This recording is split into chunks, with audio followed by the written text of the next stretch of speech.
চিরঞ্জীব ভালোবাসার সামান্য স্পর্শ বাংলা ভাষার উচ্চারণে ৩রা মে ২০২০ থেকে আবিশ্বের কবিদের কবিতা পাঠ।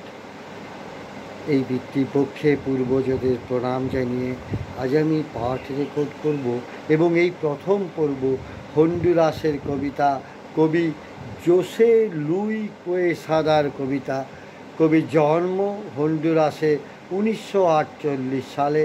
প্রতিভাবান কবি ও লেখকদেরকে নিয়ে তিনি একটি সাহিত্য আন্দোলন গড়ে তুলেছিলেন সমাজ রাজনৈতিক বাস্তবতার নিরিখে। তার আমি কবিতাটি পাঠ করব বিশিষ্ট কবি ও অনুবাদক সাইফ ফাতেউর রহমানের অনুবাদে।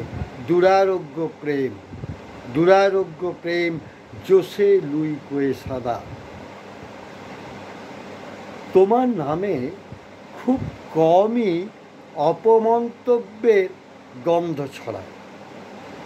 দৈনিক বা সাময়িক পত্রে তোমার কথা স্মরণ করে কেই বা ব্যথার কাহিনী শোনাবে। তুমি আছো এটা স্মরণেই রাখেনি অন্য দেশিরা, তবে তোমাকে অনুভব করি আমি।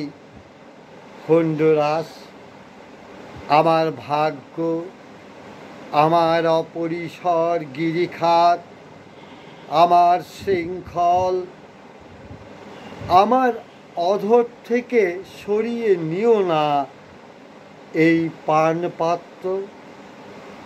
জানি কটু গন্ধ রয়েছে তোমার, তবুও বিচ্ছিন্ন করো না আমাকে তোমার থেকে।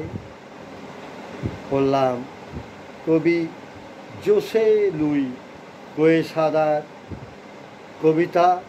কবিকে আমার শ্রদ্ধা ও ভালোবাসা।